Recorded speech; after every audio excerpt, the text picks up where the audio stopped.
ಕರ್ತನ ಆರಾಧನೆ ಮಾಡು. येशू माझा मेंढपा आम्ही त्याची मेंढरे हिरव्या कुरणात आम्हाला चारितो. येशू माझा मेंढपा आम्ही त्याची मेंढरे हिरव्या कुरणात आम्हाला चारितो. Amen hallelujah, amen hallelujah, amen hallelujah, amen hallelujah.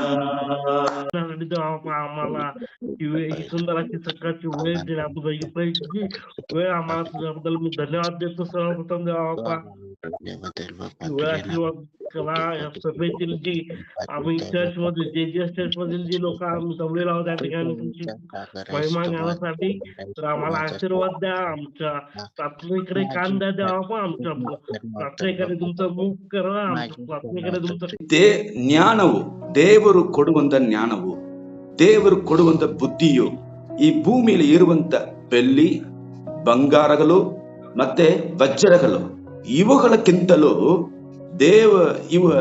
ದೇವರು ಕೊಡುವಂತ ಜ್ಞಾನವನ್ನು ಬುದ್ಧಿಯು ಹೆಚ್ಚರವಾಗಿ ಇರುತ್ತದಂತೆ. ಇದಕ್ಕೆ ನಿಗರಾಗಿ ಈ ಭೂಮಿಯಲ್ಲಿ ನಮಗೆ ಯಾವುದು ಒಂದು ನಮ್ಮ ಇಚ್ಛೆ ಪಡಿಸುವಂತ ಯಾವುದಲ್ಲಿ ಈ ಎರಡಲ್ಲಿ ಇರುವಂತ ಒಂದು ಮಹಿಮೆಯು ಬೇರೆ ಯಾವುದಲ್ಲಿ ಇರುವುದಿಲ್ಲ ಎಂಬುದಾಗಿ ಹೇಳப்படுತ್ತದೆ. एका वचन असं सांगले, तुम्ही ज्ञान आणि सुज्ञता तुम्ही संपादन करा. तुम्ही आता संपादन केले तर ते त्याच्या सौद्यापेक्षा आहे आणि त्याचा लाभ उत्कृष्ट सोन्यापेक्षा उत्तम आहे. म्हणजे या पृथ्वीमध्ये सोनं, चांदी आणि पैसे या तीन महत्व असते, पण त्या तिन्ही गोष्टी पेक्षा ज्ञान आणि सुज्ञता महाग आहे. तुम्ही ते संपादन करायचे तुम्हाला हवी आहे म्हणून परमेश्वर आम्हाला सांगते. ಆಮೆನ್. ಹಲ್ಲೆಲೂಯಾ. ಈ ಬೆಳಗ್ಗೆ ಸಮಯದಲ್ಲಿ ನಮ್ಮ ಕರ್ತನಾದ ಯೆಹೋವ ದೇವನು ಏನು ಕಲಿಬೇಕಂತ ಹೇಳ್ತಾನಂದ್ರೆ, या पहाटे वेळामध्ये परमेश्वर आम्हाला काय तुम्ही शिकून घ्या असं बोलतात. म्हणजे ಮಕ್ಕಳೇ, ನಾವು ದೇವರ ಜ್ಞಾನ, ಈ ಭೂಮಿಲಿ ಇರುವಂತ ಜ್ಞಾನ ಅಲ್ಲ, ದೇವರ ಜ್ಞಾನವನ್ನ ನೋಡ್ಕೊಳ್ಬೇಕು, ಕಂಡಿಡಬೇಕಂತ. आम्ही देवाच्या ज्ञान काय आहे ते शोध करायला पाहिजे. या पृथ्वीच्या ज्ञान नाही. ಆಮೇಲೆ ಬುದ್ಧಿ, देवाच्या बुद्धी ಅದನ್ನ ಸಂಪಾತಿ ಮಾಡಬೇಕು. ते आम्ही वेतन करायला पाहिजे. So two power of tools, ते ಪ್ರಾಮುಖ್ಯ एक ಆಯುಧ आहे. ಈ ಎರಡು ದೊಡ್ಡ ಆಯುಧವಾಗಿ ನಮ್ಮ ಆತ್ಮಿಕದಲ್ಲಿ ಇರುತ್ತೆ. ते दोन्ही गोष्टी आहेत ना, ज्ञान आणि आपल्या आत्म्यासाठी ते महाग असलेले एक ಆಯುಧಸಾರಕ आहे. ಆಮೆನ್. ಆಮೆನ್. ಹಲ್ಲೆಲೂಯಾ. ಹಲ್ಲೆಲೂಯಾ. ನಾವು ಎಲ್ಲರೂ ಸರಿ, ಹಿರಿಯ ಚಿಕ್ಕವರಿಂದ ದೊಡ್ಡವರವರೆಗೂ ಈ ಭೂಮಿಯಲ್ಲಿ, ಈ ಲೋಕದಲ್ಲಿ ಹೇಳಲ್ಪಡುವಂತ ಜ್ಞಾನ ಅಲ್ಲ, ಬುದ್ಧಿ ಅಲ್ಲ, ನಮ್ಮ ತಂದೆಯ ದೇವರು ಕೊಡುವಂತ ಬುದ್ಧಿಯನ್ನು ನಾವು ಸಂಪಾದನೆ ಮಾಡಬೇಕು. या कृती नाही, स्वर्गीय पिता देणारा ज्ञान आणि बुद्धी.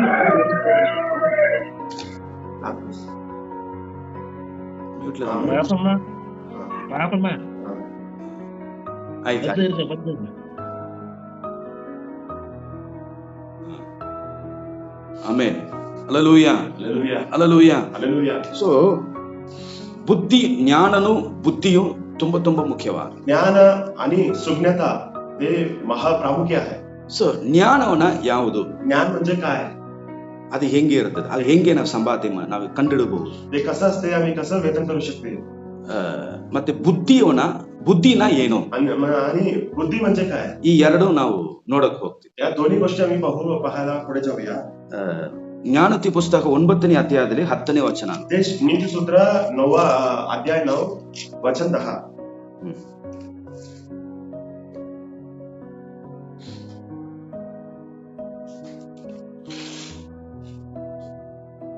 ಓದಿಯಲ್ಲ, ಮರಾಠಿಯಲ್ಲಿ ಒಬ್ರು ಓದ್ರಿ, ಲೈಟ್ ನಿಯರ್ ಓದಿ. परमेश्वराचे वय ज्ञानाचे आरंभ होय आणि परमपवित्राला ओळखणे ही सुज्ञता होय. ಆಮೆನ್. ಹಲ್ಲೆಲೂಯಾ. ಕರ್ತನಕ್ಕೆ ಭಯಪಡುವುದೇ ಜ್ಞಾನದಕ್ಕೆ ಆರಂಭವು. परमेश्वराचे भय ज्ञानाचे प्रारंभ आहे. ಆಮೇಲೆ आमेन. ಜ್ಞಾನ ಎಲ್ಲಿಂದ ಪ್ರಾರಂಭ ಆಗುತ್ತೆ? ಎಲ್ಲಿಂದ ನಾವು ಕಂಡಿಡಕ್ಕಾಗುತ್ತೆ? ನೋಡಕ್ಕಾಗುತ್ತೆ? ज्ञान कुठून प्रारंभ होते?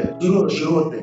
ಎಲ್ಲಿ ಇರುತ್ತದಂದ್ರೆ कुठे असतात म्हणजे ಕರ್ತನಕ್ಕೆ ನಾವು ಭಯಪಟ್ಟು ಜೀವನ ಮಾಡಬೇಕು. प्रभूला आम्ही भीती बाळगून आम्ही जगायला पाहिजे. ಒಂದು ಭಕ್ತಿ, ಒಂದು ವಿಶ್ವಾಸಿ, एक विश्वासी लोक, ಒಂದು ದೇವರ ವಿಶ್ವಾಸಿ, एक देवाचे विश्वासी लोक, ಅವನು ಒಂದು ಕೆಲಸ ಮಾಡುವುದಕ್ಕೆ ಮುಂಚಿತವಾಗಿ त्यांनी एक काम करण्याच्या पेक्षा आधी ಈ ಕೆಲಸ ನನ್ನ ದೇವರಿಗೆ ಚಿತ್ತನ ಅಂತ ಒಂದು ಭಯ ಅವನಿಗೆ ಇರಬೇಕು. या काम आपल्या देवाला पसंत आहे काय असा त्यांना एक आठवण यायला पाहिजे. ಒಂದು ಅವೇರ್ನೆಸ್ आणि एक भीती बाळगायला पाहिजे. ಏನೇ ಒಂದು ಸರಿ काही पण असो, ಒಂದು ಹುಟ್ಟಿದ ದಿವಸದಿಂದ ಮರಣವರೆಗೂ ನಾವು ಏನೇನು ಮಾಡಕ್ ಹೋಗ್ತೀವೋ ಅದೆಲ್ಲ ನನ್ನ ಕರ್ತನನ್ನ ಮುಂದೆ ಇಟ್ಟುಕೊಂಡು ನಾನು ಮಾಡಬೇಕು, ಇಲ್ಲ ನಾನು ಮಾಡುವುದಿಲ್ಲ ಎಂಬುದಾಗಿ ಒಂದು ಭಯ ಇರಬೇಕು. त्यांनी लहानपणापासून किंवा मोठ्या वडिलोपर्यंत जे काम करतात ते काम आपल्या परमेश्वराला पसंत आहे काय असा विचार करून भीती बाळगून ते करायला पाहिजे. ಸೊ ಅದನ್ನೇ ನಮ್ಮ ದೇವರ ಜ್ಞಾನವನ್ನ ಕಂಡಿಡೋದಕ್ಕೆ ಒಂದು ಸಹಾಯ ಮಾಡುತ್ತೆ. ते असा ಪ್ರಾರಂಭವಾಗಿರುತ್ತೆ. असा आम्ही भीती बाळगलो ना तेच आपल्या परमेश्वराच्या म्हणजे ज्ञान वेधन करायचा एक मार्ग आहे. ಕರ್ತನಕ್ಕೆ ಭಯಪಡುವುದೇ परमेश्वराला भीती बाळगणे ಜ್ಞಾನಕ್ಕೆ ಪ್ರಾರಂಭ, ज्ञानाचे आरंभ होय. Amen, amen, hallelujah, hallelujah. ಪ್ರಿಯ ದೇವರ ಮಕ್ಕಳೇ, माझ्या प्रिय लोकांनो, ದೇವರು ನಮ್ಮ ಉಂಟು ಮಾಡುವಾಗಲೇ ನಮಗೊಂದು ಒಳ್ಳೆ ಗುಣಭಾವ ಕೊಟ್ಟಿದ್ದಾನೆ. देव आम्हाला निर्माण करताना आम्हाला चांगला स्वभाव दिलेला आहे. ಒಂದು ಕರ್ತನಕ್ಕೆ ಭಯಪಡುವಂತ ಭಯ काय म्हणजे प्रभूला भीती बाळगणे ನಮ್ಮಲ್ಲೇ ಇರುತ್ತದೆ, ನಮ್ಮ ಗುಣಭಾವದಲ್ಲೇ ಇರುತ್ತದೆ. आपला अंतःकरणामध्ये ते आहे. ನಮ್ಮ ಗುಣಭಾವ ಮುಖಾಂತರವಾಗಿನೇ ದೇವರ ಜ್ಞಾನವನ್ನ ನಾವು ಕಂಡುಹಿಡಕ್ಕೆ ಪ್ರಾರಂಭವಾಗುತ್ತದೆ ಎಂಬುದೇ ವಚನ. आपल्या स्वभावामुळे देवाचं ज्ञान काय आहे आम्ही हे ओळखू घेऊ शकतो. Amen, amen, hallelujah, hallelujah. So ದೇವರ ಜ್ಞಾನವು ದೇವಾचं ज्ञान ನಾವು ಎಷ್ಟು ದೇವರಿಗೆ ಎದುರ್ಕೊಂಡು ಭಯಪಟ್ಟು ದೇವರಿಗೆ ಚಿತ್ತ ಇರುವುದನ್ನ ಮಾಡ್ಬೇಕಂತ ಹೇಳಿ ಮಾಡಕ್ ಹೋಗ್ತೀವೋ ಅಷ್ಟು ನಾವು ದೇವರ ಜ್ಞಾನವನ್ನ ಕಂಡುಕೊಳ್ಳುತ್ತೇವೆ. आम्ही किती देवाच्या काम करायला देवाला हे पसंत आहे काय असं आम्ही विचार करून भीती बाळगून आम्ही पुढे जातात ना त्यापर्यंत आम्हाला देवाचे ज्ञान भेटते. ಆಮೇಲೆ ಬುದ್ಧಿ ಮುಖ್ಯವಾದದ್ದು. आणि सुज्ञता प्रामुख्य. ಇಂಗ್ಲಿಷ್ ಅಲ್ಲಿ ವಿಸ್ಡಮ್ ಅಂಡ್ ಅಂಡರ್ಸ್ಟ್ಯಾಂಡಿಂಗ್. इंग्लिश मध्ये ते विजडम आणि अंडरस्टँड, ज्ञान आणि सुज्ञता. Wisdom and understanding, it's too important. ते दोन्ही गोष्टी प्रामुख्य. ವಿಸ್ಡಮ್, ನಾಲೆಜ್ ಅಂಡ್ ಅಂಡರ್ಸ್ಟ್ಯಾಂಡಿಂಗ್ ಇರುತ್ತೆ. ते ज्ञान आणि सुज्ञता असते. ಜ್ಞಾನವು, ಅರಿವು, ಬುದ್ಧಿಯು. ज्ञान, सुज्ञता आणि विवेक. ಇದರಲ್ಲಿ ಜ್ಞಾನನು ಬುದ್ಧಿಯು ತುಂಬಾ ಮುಖ್ಯವಾದ. ಇದು ಇದ್ದರೆ ಅರಿವು, ನಾಲೆಜ್ ಆಟೋಮೆಟಿಕ್ ಆಗಿ ಬಂದ್ಬಿಡುತ್ತೆ. ते ज्ञान आणि सुज्ञता एक माणसाकडे असले ना आपोआप विवेक त्यांच्याकडे येतात. ದೇವರ ಜ್ಞಾನವನ್ನ ಅಂಡರ್ಸ್ಟ್ಯಾಂಡ್ ಮಾಡಿಕೊಳ್ಳಬೇಕು. देवाचं ज्ञान काय आहे ते आम्ही समजून घ्यायला पाहिजे. ಅದೇ ಬುದ್ಧಿ. तेच सुज्ञता. ಸೊ ಬುದ್ಧಿಯಿಂದ ಏನು म्हणजे बुद्धी म्हणजे काय? ನಾವು ನೋಡೋಣ. ಜ್ಞಾನೋತಿ 14ನೇ ಚೌಥಾಧ್ಯಾಯನ 14ನೇ ಅಧ್ಯಾಯ 1 ವಚನ. पहिला वचन 14वा अध्याय पहिला वचन. नीतिसूत्र 14वा अध्याय पहिला वचन. प्रत्येक सुज्ञ स्त्री आपले घर बांधतो पण मूर्ख स्त्री आपल्या हाताने ते पाडून टाकते. Amen, amen, hallelujah, hallelujah. ಎಲ್ಲರೂ ಕೈ ಎತ್ತಿ ಆಮೆನ್ ಹೇಳ್ರಿ. ಆಮೆನ್ म्हणताना हात उभा करा. Hallelujah, hallelujah, hallelujah. हात दाखवा. ಬುದ್ಧಿವಂತವಳು ಸ್ತ್ರೀ, ಬುದ್ಧಿವಂತ ಸ್ತ್ರೀ म्हणजे सुज्ञता असलेल्या स्त्री ತನ್ನ ಮನೆಯನ್ನ ಕಟ್ಟುತ್ತಾಳೆ. आपल्या घर बांधतो. Hallelujah, hallelujah. ಬುದ್ಧಿವಂತವರು ಬುದ್ಧಿನ ಏನು? बुद्धी म्हणजे काय? ತಾವು ಮನೆಯನ್ನ ದೇವರು ಕೊಟ್ಟಿದ ಈ ಆತ್ಮಿಕ ಜೀವನ. त्याच्या घर आत्मिक जीवित. ಮನೆ ಅಂದ್ರೆ ನಮ್ಮ ಆತ್ಮಿಕ ಜೀವನ. तिथे घर असं म्हणतात. घर म्हणजे आपल्या आत्मिक जीवित. ಈ ಆತ್ಮಿಕ ಜೀವನವನ್ನ ಕಟ್ಟುವವರೇ ಬುದ್ಧಿವಂತವರು. या आत्मिक जीवनाला ज्या माणूस बांधकाम करतात त्यांना सुज्ञ माणूस, स्त्री असं म्हणू शकते. The dear peoples, we are built the spiritual life through the word of God. आम्ही आपल्या आत्मिक जीवित बांधकाम करायला पाहिजे.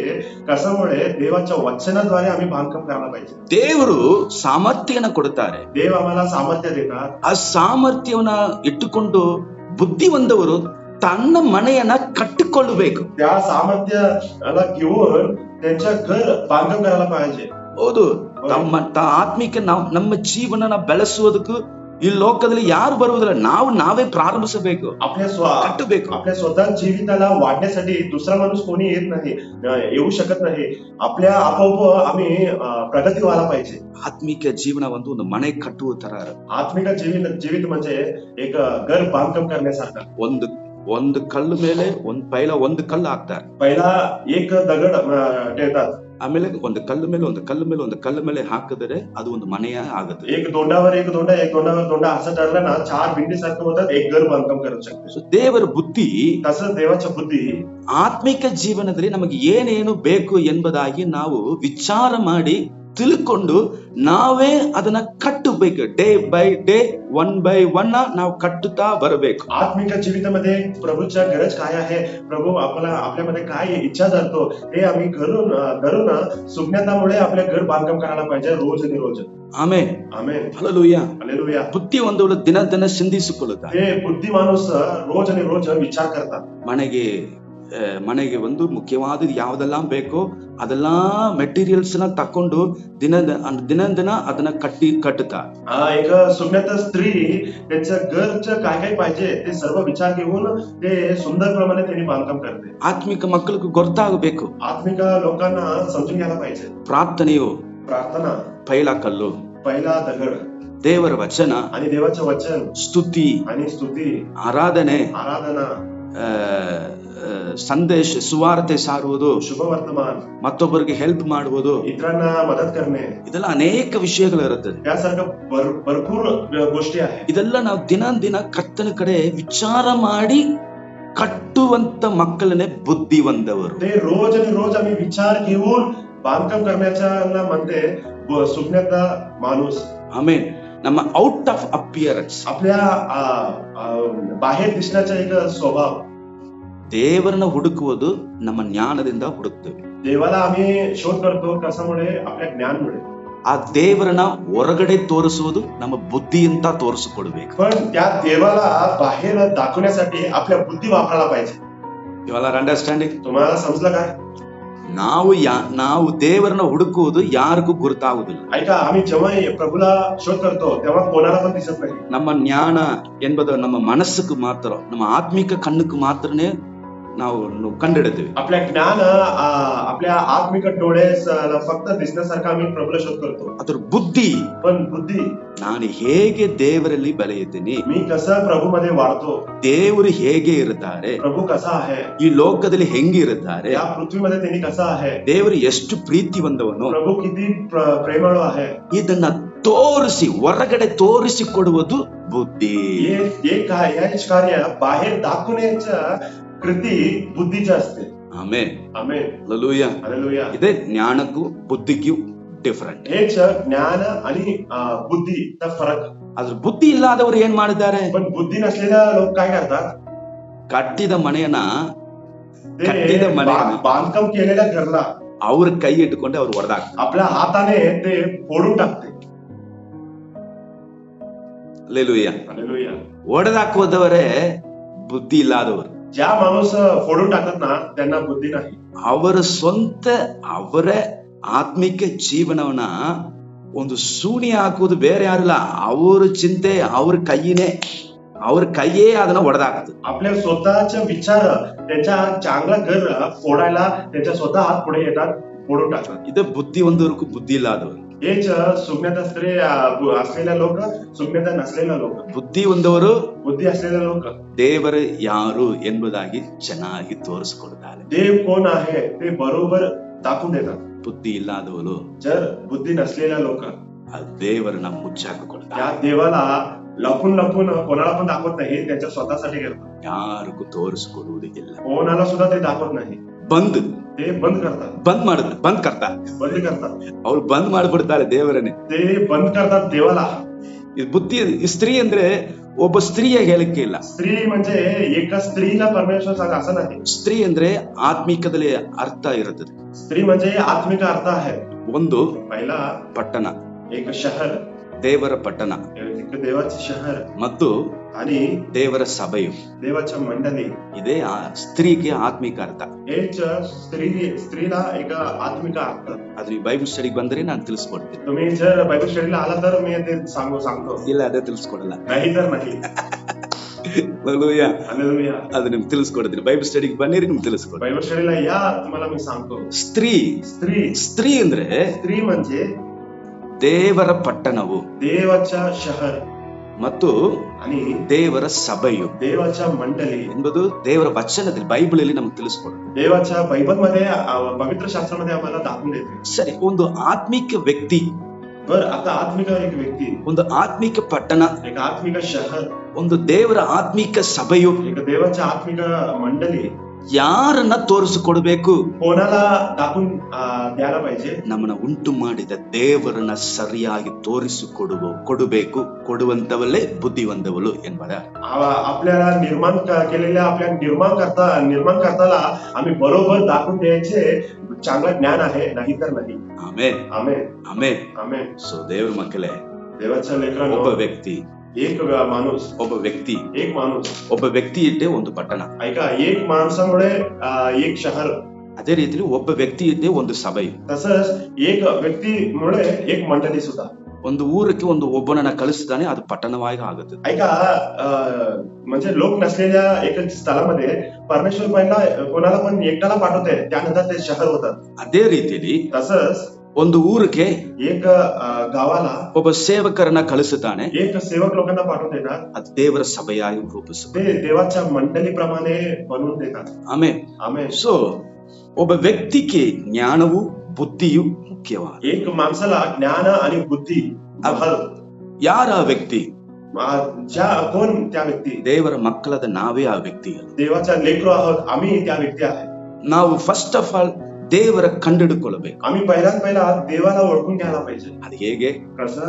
ನಮ್ಮ ಜ್ಞಾನವಿಂದ, आपल्या ज्ञानामुळे, ನಮ್ಮ ದೇವರಿಗೆ ಎದುರು ಭಯಪಡುವಂತ ಜ್ಞಾನವನ್ನ ತಿಳ್ಕೊಳ್ಳಬೇಕು. आपल्या देवाला भीती बाळगणे, ते नंतर आपल्या देवाचे भय येते. ಅಪ್ಪ ದೇವರೇ, ತಂದೆಯೇ, ಅಪ್ಪ ತಂದೆಯೇ, ನಿಮ್ಮ ಚಿತ್ತಿಲ್ಲ ಅಂದ್ರೆ ನಾನು ಏನು ಮಾಡಲ್ಲಪ್ಪ, ನೀವೇ ಬರಬೇಕು ಅಂತ ಒಂದು ಭಯ, ಆ ಭಯವನ್ನೇ ಕರ್ತನನ್ನ ಹುಡುಕೊಳ್ಳೋದು. प्रभू परमेश्वरा, देवा तुझ्या इच्छा नसली तर मी काय करत नाही देवा, मी काय पण करत नाही देवा, असं तुम्ही भीती बाळगायला पाहिजे. त्या भीतीमुळे तुम्हाला ज्ञान येते. ನೆಕ್ಸ್ಟ್ दुसरं, ಅನದರ್ ಒನ್, आणि दुसरं, ದೇವರನ್ನ ನಾವು ಕಂಡುಹಿಡಿದ ದೇವರನ್ನ ಹೊರಗಡೆ ತೋರಿಸ್ಕೊಡ್ಬೇಕು. ಅವರೇ ಬುದ್ಧಿವಂತವಲ್ಲ. आणि आम्ही स्वीकारलेल्या देवाला दुसऱ्यांना पण आम्ही दाखवून द्यायला पाहिजे, त्यांना सुज्ञाता स्त्री. ಆಮೆನ್. आमेन. ಸೊ ಈ ನಾವು ದೇವರ ವಚನವನ್ನ ದೇವರು ನಮಗೆ ಬೆಳಗ್ಗೆ ಸಮಯದಲ್ಲಿ ದೇವರ ವಚನವನ್ನ ಧ್ಯಾನಿಸಿ ನಾವು ತಿಳ್ಕೊಂಡ ವಿಧವಾದ ಯಾವುದೇನೆಂದರೆ, या पहाटे वेळामध्ये पण आम्ही देवाच्या वचनाला मनन केलेलं आहे. काय, कशामुळे? काय म्हणजे ದೇವರ ಜ್ಞಾನವು, देवाचं ज्ञान, ದೇವರ ಬುದ್ಧಿ, देवाच्या सुज्ञता, ಎರಡೂ ನಮಗೆ ಮುಖ್ಯವಾದ. ते दोन्ही आपल्याला पाहिजे. ಹಲ್ಲೆಲೂಯಾ. हालेलुया. ಅದರಿಂದ त्यामुळे ನಮಗೂ ನಾವು ಬ್ಲೆಸ್ಸಿಂಗ್ ಆಗುತ್ತೆ. आपल्याला एक आशीर्वाद आहे. ಅಂಡ್ ನೆಕ್ಸ್ಟ್ आणि नंतर ಅವರ್ ಫ್ಯಾಮಿಲಿ, ಅವ್ರ ಕುಟುಂಬಕ್ಕೆ ನಾವು ಆಶೀರ್ವಾದ. आपल्या कुटुंबाला सुद्धा एक आशीर्वाद आहे. ಅಂಡ್ ನೆಕ್ಸ್ಟ್ आणि नंतर ನಮ್ಮ ಪಟ್ಟಣಕ್ಕೆ ನಾವು ಆಶೀರ್ವಾದ. आपल्या शहराला आम्ही आशीर्वाद साठवतो. ಅಂಡ್ ನೆಕ್ಸ್ಟ್ आणि नंतर ಸಭೆಗೆ ನಾವು ಆಶೀರ್ವಾದ. आणि आपल्या मंडळीला आम्ही एक आशीर्वाद बनवून देतो. Hallelujah, hallelujah, hallelujah. हालेलुया. ಇಂಥ ಒಂದು ವ್ಯಕ್ತಿಗಳನ್ನೇ ದೇವರು ಈ ಬೆಳಕಿನ ಸಮಯದಲ್ಲಿ ಹುಡುಕಿ ಬಂದಿದ್ದಾನೆ. अशा ठिकाणी असलेल्या माणसाला प्रभू या पहाटे वेळामध्ये शोध करून आलेला आहे. ಸೊ ನೀವು ನಾವು तुम्ही आणि मी ಈ ಬೆಳಕಿನ ಸಮಯದಲ್ಲಿ या पहाटे वेळामध्ये ದೇವರನ್ನ ಕಣ್ಮುಚ್ಚಿಕೊಂಡು, आम्ही सर्वजण डोळे बंद करून, ದೇವರೇ प्रभू ನನಗೆ ಈ ಜ್ಞಾನವನ್ನು ಬುದ್ಧಿಯನ್ನು ಕೊಡಿಸು. मला सुद्धा या ज्ञान आणि बुद्धी दे प्रभू. ಇದು ಹೆಂಗಿರುತ್ತದಂತೆ, हे कसं असते? ಲೋಕದಲ್ಲಿ ಇರುವಂತ ಬೆಳ್ಳಿಕ್ಕಿಂತಲೂ ಬಂಗಾರಕ್ಕಿಂತಲೂ ದೊಡ್ಡ ವಜ್ರಕ್ಕಿಂತಲೂ, ಯಾಕೆ ನಮ್ಮ ಗಾಂಧೀಜಿ ನೋಟ್ಕ್ಕಿಂತಲೂ ದೊಡ್ಡವಾಗಿರುವುದು. ಅವಾಗ ಗಾಂಧೀಜಿ ಇಲ್ಲ, ಅದಿಲ್ಲಾಂದ್ರೆ ಗಾಂಧೀಜಿ ಬಂದಾಯ್ತು. ಸೊ ಈಗಿನ ಕಾಲದಲ್ಲಿ ಗಾಂಧೀಜಿ ನೋಟಕ್ಕಿಂತಲೂ ಎಲ್ಲಕ್ಕಿಂತಲೂ ದೇವರ ಜ್ಞಾನವು, ದೇವರ ಬುದ್ಧಿ That's too important ಆಗರುತ್ತೆ. म्हणजे या पृथ्वीमध्ये या कोणतेही सोनं असो किंवा चांदी असो आणि डायमंड असो की ना आता पण सगळेजण म्हणजे अभिमान बाळगतात पैसे पैसे म्हणून. Hallelujah. त्या पैशापेक्षा ते महाग असलेल्या एक गोष्टी म्हणजे या ज्ञान आणि सुज्ञता आहे. ಆಮೆನ್. ಹಲ್ಲೆಲೂಯಾ. ಸೊ ಎಲ್ಲರೂ ನಾವು ಹಂಗೆ ಕಣ್ಮುಚ್ಚಿಕೊಂಡು ಪ್ರಾರ್ಥನೆ ಮಾಡೋಣ. आम्ही सर्वजण डोळे बंद करून आम्ही प्रार्थना करूया. ಒಂದು ಹಾಡು ಹಾಡಿ ನಾವು ಕರ್ತನ ಹಂಗೆ ನಾವು ಪ್ರಾರ್ಥನೆಗೆ ಹೋಗೋಣ. ಯೇಸುವಿನ ನಾಮದಲ್ಲಿ. मार्गात रक्षण मुचे